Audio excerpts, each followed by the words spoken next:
Al, in trying to discern the nature of God to determine whether I believe there is a God, one of the questions that always comes up is God necessary, a necessary being? What does that mean? Is God a necessary being? Right. A necessary being is one that can't fail to exist, one that no matter how things had been, things could have been 1,000 different ways from the way they are, that being still would have existed. Or we could say a necessary being is one that exists in every possible world, where a possible world is a way things could have been, a sort of total way things could have been that says something about everything. One of these possible worlds is actual, the rest of them aren't. You and I exist in all those possible worlds which are such that if they had been actual, then we would have existed. And the necessary being is one such that for any world at all, if it had been actual, it would have existed. So that's what it means to say of God that he's a necessary being. Now, how can you go from defining it to believing that that's the case? Well, I think in the first place, people all over the world, the vast majority of the world's population, believe in God or something like God. There's a kind of natural inclination in human beings to believe that there's such a person. Some people who work on this, do empirical studies and so on, suggest that it's hardwired into us, maybe by evolution, maybe by God, maybe by both. But in any event, crucial to that idea, the basic idea of God, is that God is worthy of worship. He's a being worthy of worship.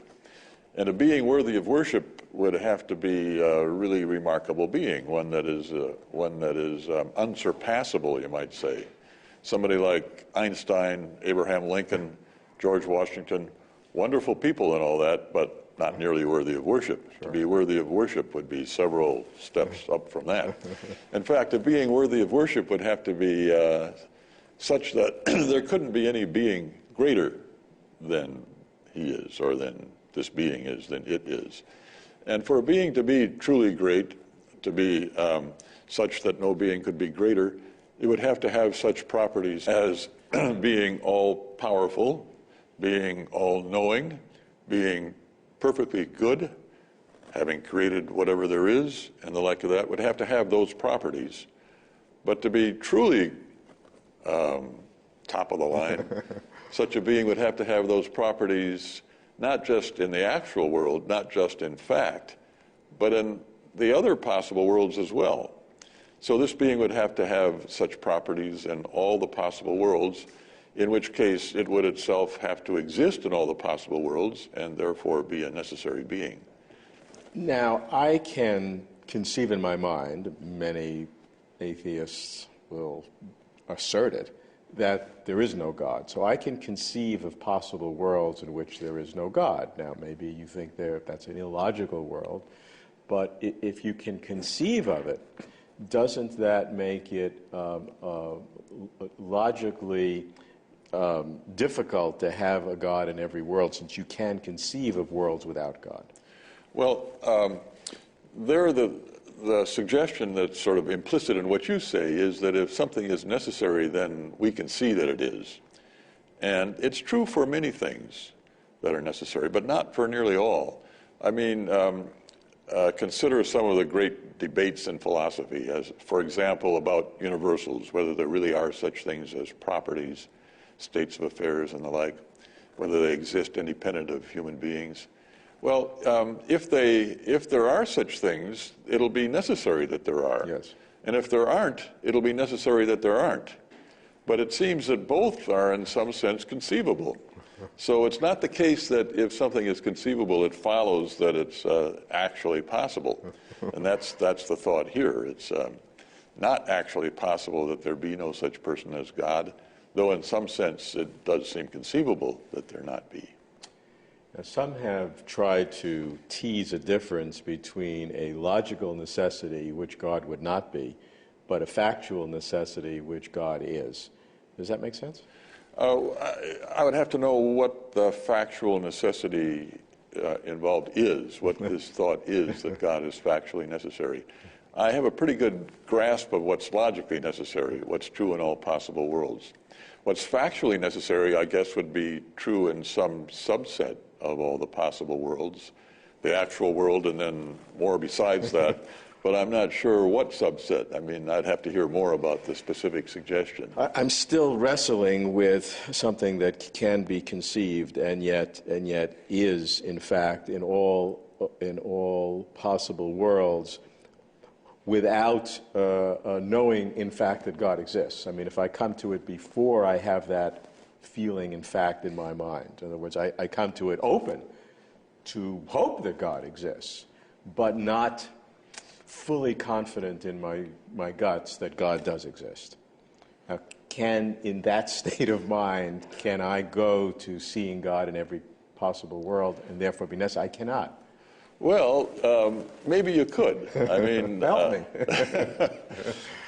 There's the famous ontological argument that Anselm suggested way back in the 11th century.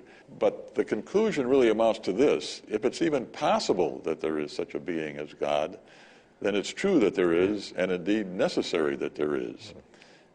So if you find yourself thinking, well, yeah, it's possible that there be a greatest possible being, one that has to exist and have all these properties in all possible worlds, then you're really committed to the idea that there is such a necessary being.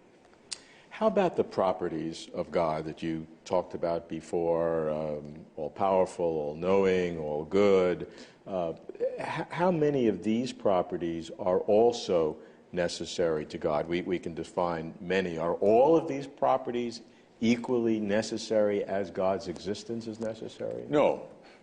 For a being to have a property necessarily, I said a being is a necessary being if it exists in every possible world. For a being to have a property, essentially, is for that being to have the property in every world in which it exists. Yes. So you and I have certain essential properties. Well, being a thing of some kind or other, that's an essential property we've got. Maybe being a person, being able to think, at least if functioning properly and the like, not in a coma and so on. These would be properties that we have essentially. But we also have lots of properties that aren't essential. For example, having come here together to talk right now, and for wearing a sport jacket of this kind as opposed to wearing no shirt or sport jacket at all, which might be a little incongruous, but certainly possible, not precluded by logic. And the same goes for God. Some of his properties would be essential to him, and ones that he has in every world he exists, and therefore ones that he has in every world because he exists in every world.